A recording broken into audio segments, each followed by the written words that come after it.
শয়তানটাকে আমি ধরে রাখতে পারিনি বটে, কিন্তু এই ব্রিফকেসটা আমি উদ্ধার করেছি। রাস্কেল কোথাকার, ভেবেছ মিথ্যে ছলনায় সাধু সাজবে? এই ইন্সপেক্টর পুলিশ সামন্ত চোখে ধুলো দেওয়া তো কাজ নয়। সেপাই, ওই রাস্কেলটাকে অ্যারেস্ট করো। বিশ্বাস করুন স্যার, আমি স্মাগলার নই, এই ব্রিফকেসটা আমার নয়।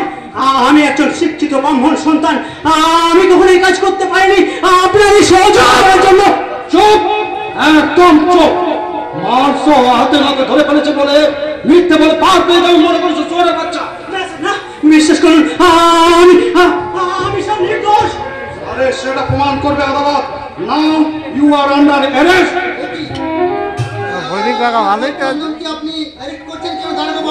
আপনার ভাই সোনার বিস্কুট পাচার করতে গিয়ে হাতে নাতে ধরা পড়েছে। না, চন্দন কখনো আদর্শযুক্ত হতে পারে না। একই রক্তের রক্ত কখনো বেমানি করতে পারে না। তুমি এখানে এসো। শুধু একটিবার বল চন্দন, তুই এ কাজ করিস নি বল। আর বলবো দাদা, তোমার সত্য আর আদর্শ আজ মিথ্যের কালিতে ঢাকা পড়ে গেছে দাদা। তুমি শত চেষ্টা করলেও চন্দন নিজেকে কলঙ্ক মুক্ত করতে পারবে না দাদা, কলঙ্ক মুক্ত করতে পারবে না।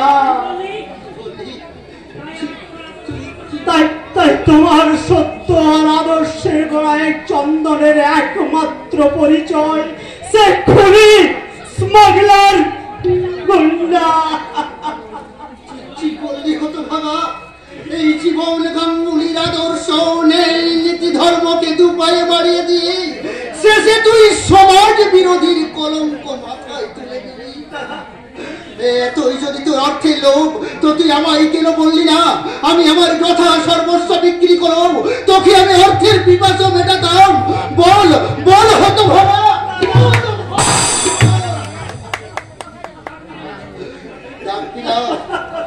ওই দাদা সম্পর্কে তুই আর আমায় ডাকবি না।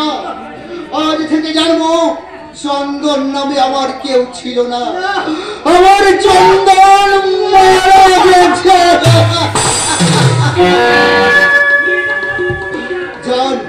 নিয়ে যান দারোগা বাবু, এই চোর গুন্ডা বদমাইশটাকে আপনি ফাঁসির দড়িতে ঝুলিয়ে দেবেন।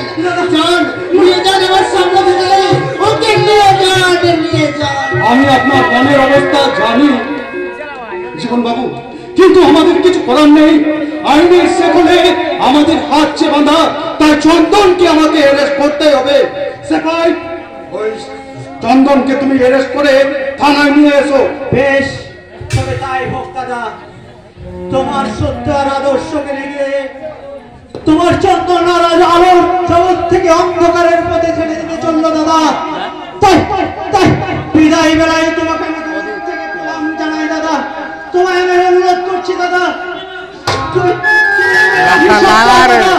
তুমি আমার অভিশাপ দাও, এ যাওয়াই যেন আমার যাওয়া হয় দাদা।